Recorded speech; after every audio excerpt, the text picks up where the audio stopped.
My name is Bond, James Bond, 007, Martini shaken, not stirred.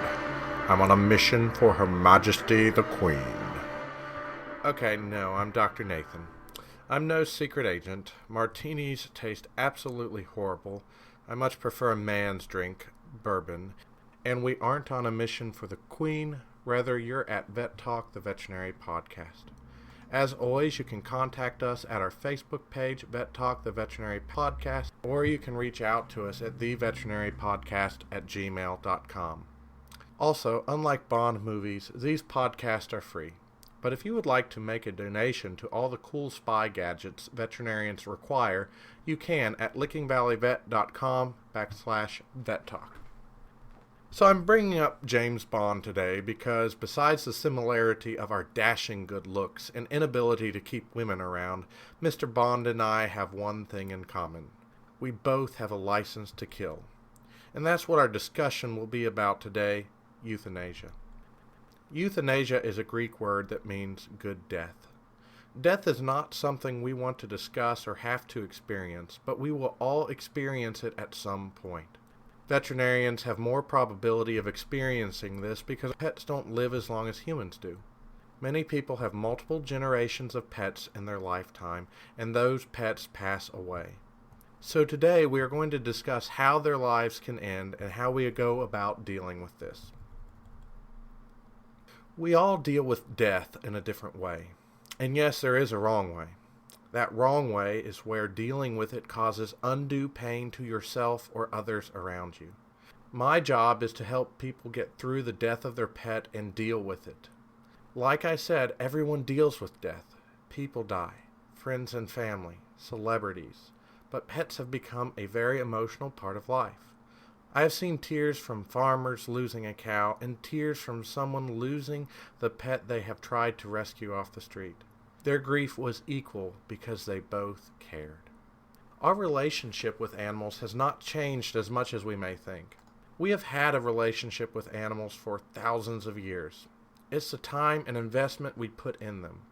I have talked with a lot of old farmers and heard their stories, and from today's perspective, we sometimes want to assume that 50 years ago or 500 years ago, animals were not as valued as much. But I know that farmers value their animals, and I know that individual people value their pets. I'm not sure how true that statement that people didn't value their animals in the past really would be. Sure, today we are less connected with the death of animals. I mean, most people are. Years ago, people saw cows become their food. Now we just see that food in the supermarket. We forget that milk comes from an udder of a cow who was fondled daily. And we forget that our steak comes from the cow eating grass in the field that we eventually slaughter. I think when you raise an animal and put it on the table, you appreciate the sacrifice of that life that fed you. You're connected. If your animal died in the past prematurely, you may have went hungry. If that dog that the people in the past had died, your chickens may have been eaten by a fox. People lived and worked with their animals, and it was a significant loss to lose an animal before its predicted time. Sure, in the yesteryear, people couldn't get as attached to animals since they needed them for survival and not as much as companions, but that doesn't mean they didn't care. What's happened here in the first world countries is we are removed. We don't see those animals slaughtered to feed us, so we don't see and appreciate death as much. And yes, I mean appreciate. When I eat meat, I know something died for it. And I appreciate the farmers, the vets, the slaughterhouse employees, the USDA agents, and everyone who gets that meat safely to my table so I can eat it. Death still happens, so we can survive. We just don't see it. We're not as numb. The farmers I deal with are still tore up over death, but they see more. I see more. So back to our first world problems. We're rich. We can get our meat from the store and we don't see the animals die. So where do we deal with death? Well, we still have our pets, our dogs and cats. They aren't guarding our chickens as much, and I'm not sure how much mice catching most cats do these days. But in general, they have become more a member of a family than something with a particular task to complete. And we have the money and technology to take better care of these animals. So when we see our pets die, people have less experience dealing with death. And even in old times, the animals were part of the family. Everyone knew the dog would die. If it got bit by a wild wolf as it defended young Billy and it got rabies, it died. It did its job. It was the dog or it was young Billy. There were no vaccines, so there was nothing anyone could do to save the dog. The circle of life demanded us to know and deal with death. In a first world country, we're starting to separate from it. In the past, you may not have been able to become accustomed to death, but the human race experienced it enough to handle it a certain way, perhaps more stoically. Now, in general, as I said, we're not exposed to death. We only really see it in the pet scenario. Our pets will die. Our pets who we decide to take into our house and care for and provide for, often like our children, sometimes in place of our children. These are our pets who are with us and adore us whether we have a bad day at work or a good day. They forgive us of our sins even before we forgive ourselves. These are the pets that we have to see die, and these are sometimes the first time that we really have to see death. Or maybe the first time we have to decide to have the death.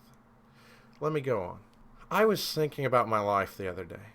My horse I don't see daily. My cat Galadriel, I see her daily. She sleeps with me every night. She's always around the house, which is also my office. If I'm not seeing appointments, she's with me. I certainly spend time with my family and make it over to dinner whenever I can for Mom's cooking, but by sheer hours of existence, I spend the most time with my cat. So I care for her. I don't like the idea of thinking about a day she won't be there to keep me company. Whatever other psychological reasons are at play, when you spend that much time with an animal, a bond grows between the two of you, and it's hard to let go. I've seen it with cattle farmers, too. They raise a calf from birth, sometimes help it to be born. Then when it gets sick as an adult, they take very seriously caring for it. And I've seen them do extraordinary things that do not make any financial sense. This cow was born with the idea of it being killed, but the farmers hate to lose it to a tragedy. They did not want that animal to suffer. The animal had a purpose they want fulfilled, and sometimes the death still leads to that animal becoming meat. But they don't like that there was a premature death. They did not want the animal to suffer in the meantime. I think farmers may see this as a failure at their part, and the loss of something they care about, even if it was unavoidable. They are hurting, and not just because of the productivity loss, but of the loss of something they have cared for. Those tears are just as real as the people who have a dog or a cat or a horse. Those dogs and cats and horses are meant as friends, where the cows might be meant for production, but in a sense they all become companions and all have bonds with their owners. I have a bond with my horse. We've been through cannon fire and lost in the woods. He has taken me on many vacations. I have a bond with my cat, as I described before. I look at them as my family. I've seen people come into my clinic. Their animals are their last link to their deceased husbands. Their animals are the only thing they have left from a broken marriage. Their animals are the only friend they have, as they have no remaining family. Or maybe it is a child's first puppy, and this is a child's first experience with death. We care for our animals. Parting with them is hard for everyone, and it makes us think about other people's deaths. Maybe our own, maybe a family member's. The inevitable will come for all of us, and our pets force us to deal with it. But they also help us to learn to deal with it more later, when it's something like a family member. So how do we deal with this? Well, that's going to be different for everyone. It's going to suck. And when you lose an animal, a pet, a friend, you won't feel good. There's no sugarcoating that. As a veterinarian, it's my job to make the transition and the procedure go as well as possible, so everyone can deal with their suffering as they see fit. So why do we get to this point? I've seen it in tragic circumstances. A dog is hit by a car and cannot be saved. The horse has a broken leg. A tumor is causing severe hemorrhage. There is no question and sometimes no time. A euthanasia needs to be performed. My words are, I have to end suffering now, as the animal is in extreme pain and will die soon. I must act quickly to end that pain because I can't save the animal's life, and we cannot let it suffer. Mostly, instead of the tragic, I see situations where the owner had to make the decision. Vets and medicine are getting pretty good these days, so we are able to keep animals alive longer. This can wear on the body, and although age is not a disease, it is certainly a contributing factor to life. We are seeing geriatric animals, and having to make a decision to euthanize based off of quality of life is a more and more common occurrence. We don't want an animal to suffer, so we can stop its suffering. Hard call. We can't do that with humans. I had to watch my grandmother linger in hospice. Humans grow old, and we can't go around killing humans just because they don't function as they did in the prime of their life. Sometimes that leads to uncontrollable pain and misery. The closest we have to deciding on death in humans is similar to what my family did for my grandfather. We stopped the ventilator, and his body passed. I think it's a blessing that we can make this decision in animals. Like I said earlier, perhaps this is the first time that we get to witness death, but very likely it's the first time we get to decide upon death.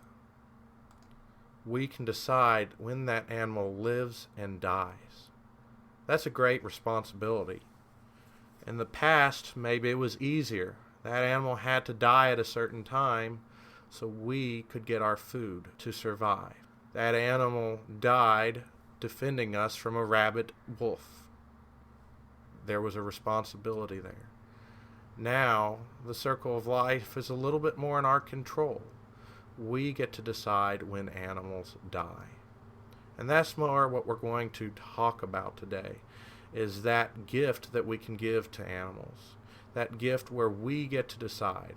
It's not in a production scheme where an animal will die at this point so we can get the most meat. It's in a scheme where it's our friend, it's our companion. And how do we deal with it when it's suffering?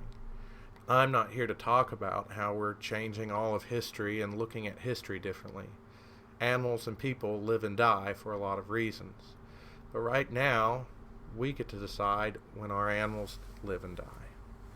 We have the medicine to keep them going long enough for us to make that decision. It's not just they die. It's not just they die and there was nothing we could do. Sometimes we have decisions to make. And that's a gift. A great gift.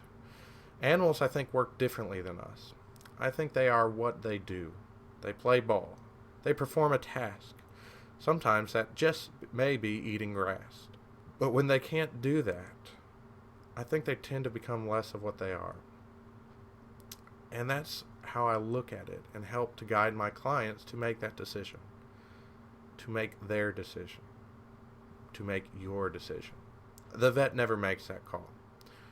Sure, in the tragic scenarios I mentioned, I tell the owner what to do, but there is always a moment's hesitation. I need that nod from the owner. I need the owner's permission. I never really tell an owner to euthanize.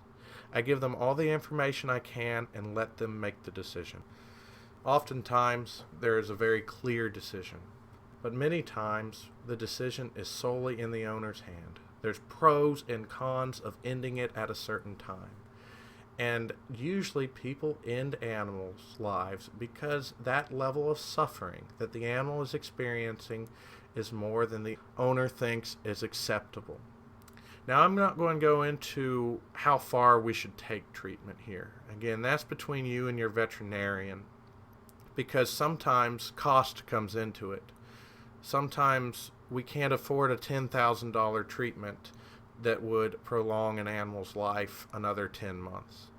Sometimes we can't afford the treatment at all, and we have to euthanize because, well, that animal can't suffer through that disease, and we don't have the money to deal with it. It's just the hard realities of life. But what I'm talking about here today is the process we're going through and making that decision. It's more in our hands. Now we have that ability that we can treat certain things. And again, if you go back 100 years, you couldn't treat a lot of things that you can now. So we have to remember where we are in time and, what's okay to put these animals through. And I've found this is very hard. Owners love their pets, and in this society where we are never told no, it's hard to hear that there is medically nothing left we can do for a pet, or financially we can't afford to treat this pet. This animal is suffering, and you have to watch it suffer or euthanize it. In the past, we made the same decisions, but maybe we made them with less knowledge. We knew the pet was suffering, so maybe we ended its life. Now, it's a much more educated decision, and that doesn't make it easier. Sometimes the more complexities we have, and the more knowledge we have, even if it's a simple decision, the harder it is to make. And I need the owner to make this decision.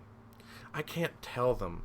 I can perform the act, and I will perform the act, but I won't live with the burden of making that decision. I won't take that away from people. I found with clients, when I speak with them later about a euthanasia, they are more at peace, in the future, mind you, not at the moment, with the decision, if it's their decision, than if they're just told to do something. It really sucks then. But I tell them the prognosis, and I tell them that this animal has given you nothing but love for all the years of its life. Here's your opportunity to give a gift. You can make the decision to end its suffering. You can give it peace, and then you will know that your final act was a gift. And that final act is hard, because, like I said, we don't deal with death as much, even farmers to a point, but especially people who have just a few house pets.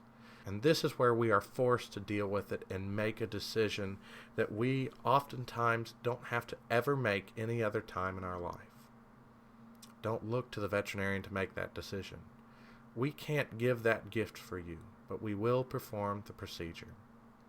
So, now that the decision has been made, how is the procedure performed? I'm going to tell you what I do, but there are lots of acceptable methods. First, and this might sound odd, a gunshot is acceptable. This is what people did in the old days. Horse came up lame, broken leg maybe, they shot it. You've seen it in the old Western movies. That's what happened. And that was a good way of dealing with it. This is today done more often in food animal production, so not too many people see it, but it's quick and painless and sometimes better than drugs. I've seen it done. The cow doesn't know what a gun is, so there is no fear. The farmer walks up, looks at the cow with a broken leg, who would otherwise die a slow, painful death, aims his gun, pulls the trigger, and that fast the cow falls to the ground dead. It's quick. That's also what a stun bolt does in slaughterhouses, if you've ever heard about any of those.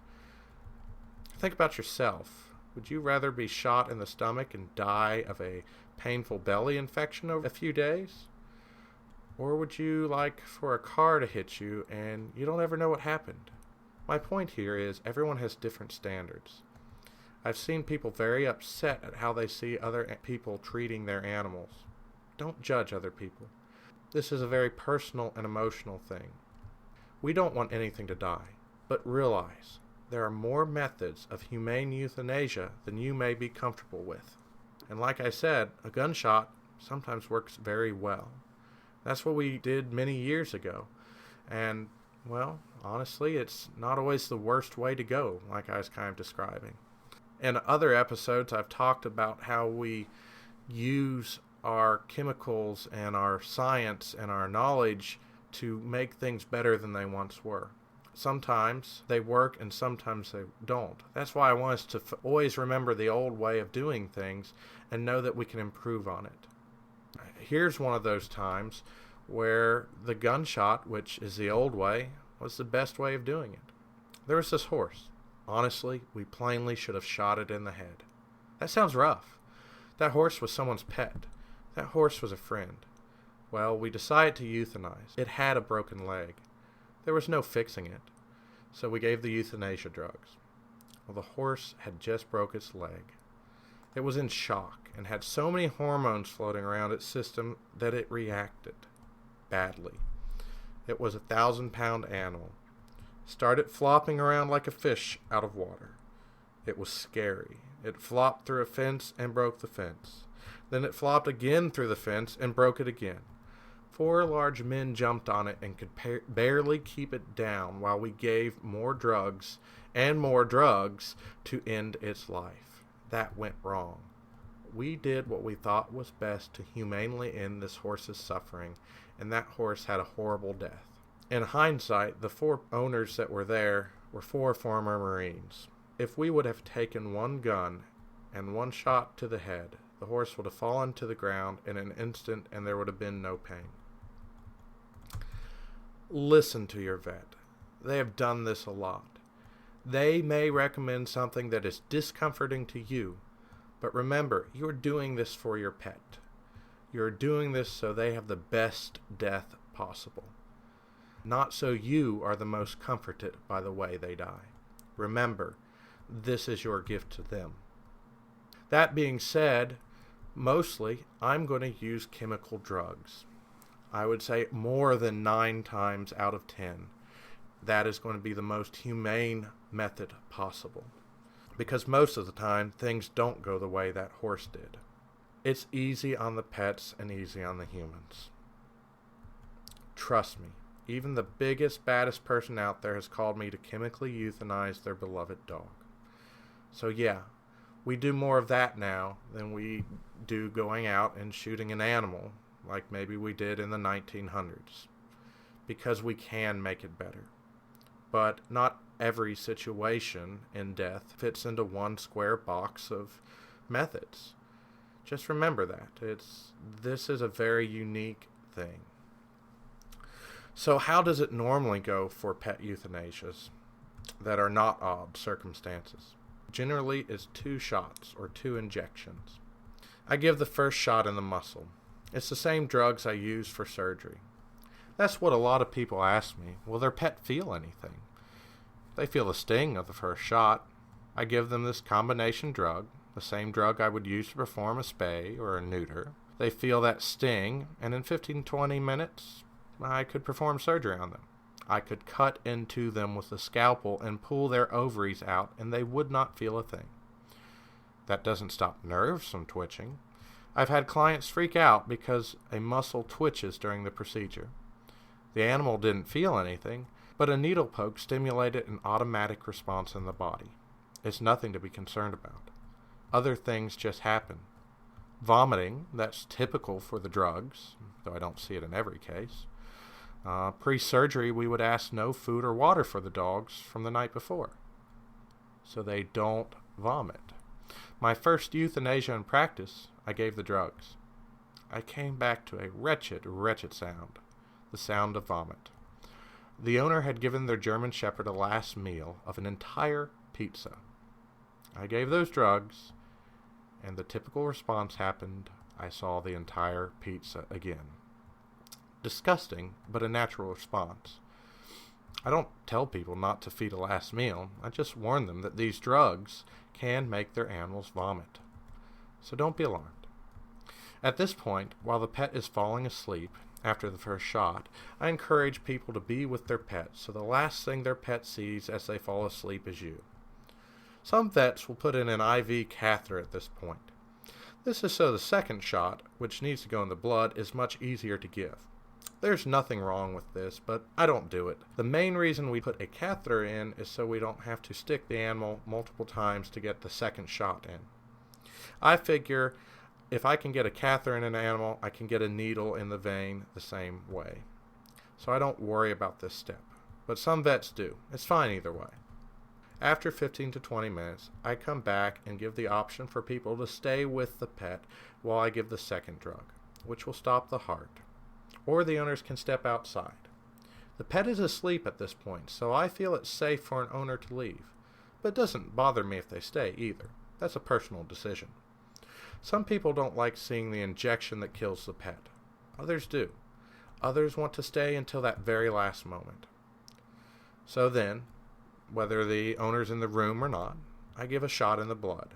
This is the shot that stops the heart.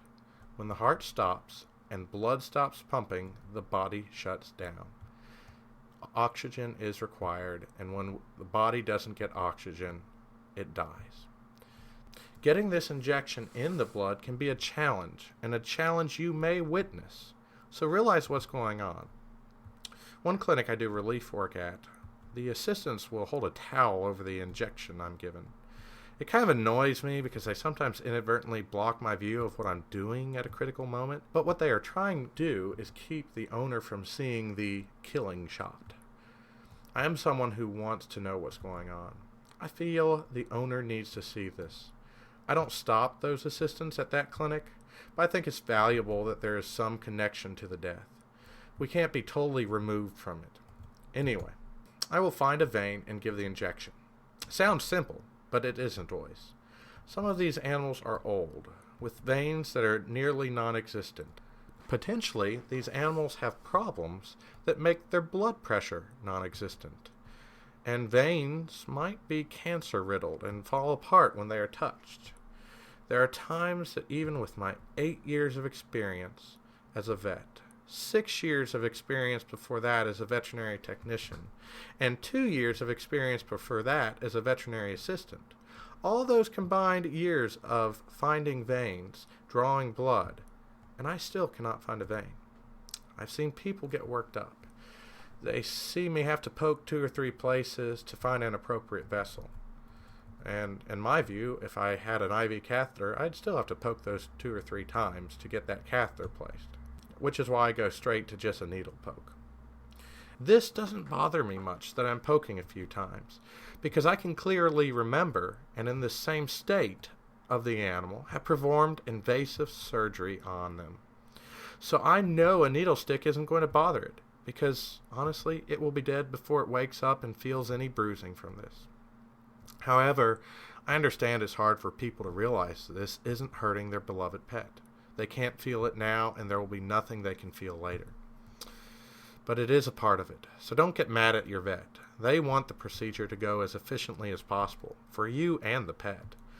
Trust me, they, as I am, are using all our skills to get the job done. If there are problems, it means it's a hard thing to do, and it just doesn't always go according to the textbook way the procedure is supposed to. I typically start at the front leg vein. If I can't hit that one, I may use a jugular vein or a rear leg vein. The jugular seems to bother people because I have to hold the neck to find it, and that's not as common in human medicine, so a lot of people just don't see that used. But it's larger and works the same as other vessels. Last case scenario is I give the injection straight in the heart. This is generally easier, and I only use it as a last case because it freaks owners out. Again, it's easier to give, and the pet is not aware of this injection or feels any pain from it, but it looks different and weird to the owner, so I generally save this for when I cannot find other veins. I give this injection, and generally in 3 to 5 minutes the animal has passed. Sometimes I see a little seizure before the pet passes, sometimes there's some heavy breathing, and other odd things have happened. This is death. Things don't always go as planned. Sometimes I have to give more drugs because the animal doesn't respond.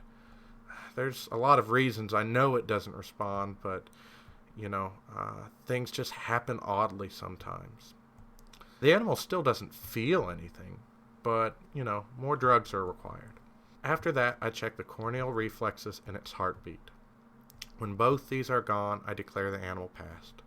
I will warn the owner that for 20 or 30 minutes afterwards, they may see a few breaths. This is just stored energy in the body being released. The animal is not coming back to life. With a horse, I generally give a sedative as my first shot. It doesn't knock the horse all the way out. It makes them groggy. Then in about 5 minutes, I come back and give the second shot, which euthanizes. The horse generally falls over with the second shot, and by the time it hits the ground, it's dead.